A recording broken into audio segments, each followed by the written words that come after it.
পক্ষ থেকে আমরা জামালদা বন্দরে বিগত প্রায় সপ্তাহখানেক হবে 11 বছরের ষষ্ঠ শ্রেণীর নাবালিকা ছাত্রীকে যে বৃদ্ধ 63 বছরের ব্যক্তি নরপশু হিসাবে বলাৎকার বা ধর্ষণ করেছেন এবং সেই সাথে জলপাইগুড়ি সদর মহকুমার রাজগঞ্জ ব্লকের সন্ন্যাসীকাটায় শীতলকুচি ব্লকের গুসাইরহাটে অনুরূপভাবে একইভাবে শ্লীলতাহানি ধর্ষণ করা হয়েছে। সেই ধর্ষণের প্রতি ধিক্কার জানিয়ে আমরা জামালদা বন্দরে আমরা মিছিল করে এবং সর্বস্তরে জনসাধারণ আবাল বৃদ্ধ বনিতা স্কুল কলেজের ছাত্রছাত্রী সমস্ত মানুষের কাছে এই বার্তা রাখতে চাই যে আমরা পৃথিবীর সর্বশ্রেষ্ঠ জীব মানুষ। তাই মানুষ হিসাবে আমাদের কর্তব্য হচ্ছে সচেতনতা জনজাগরণ করে নরপশু ভূমিকা নিয়ে নয়।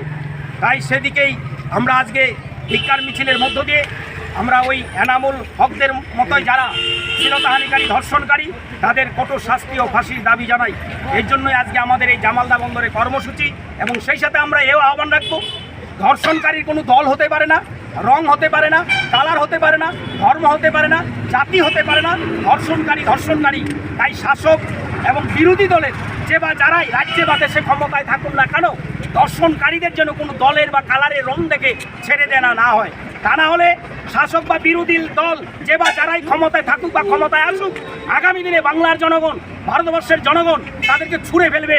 তাই জনগণের মাঠ দুনিয়ার মাঠ ধর্ষণকারী যারা হও হুঁশিয়ার একথা বলে আমি আমার আজকের এই আলোচনা এখানে শেষ করছি।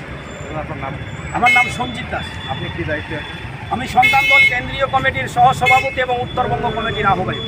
এখানে আমার সাথে উপস্থিত আছেন সন্তান দল উত্তরবঙ্গ কমিটির সভাপতি সম্মানীয় সুশীল সেন, যুগ্ম সম্পাদক মৃত্যুঞ্জয় সরকার অজিত বর্মন, সাংগঠনিক সম্পাদক আছেন আমাদের নন্দদুলাল শীল শর্মা এবং সন্তান দলের মহিলা কর্মী যিনি বলিষ্ঠ অন্যায়ের এবং বিরুদ্ধে প্রতিবাদ করেন আমাদের বকুলি বিশ্বাস এবং প্রমীলা রায় এবং সন্তান দলের অনেক সংগ্রামী সাথী আমার ভাই ও বোনেরা। আপনাকে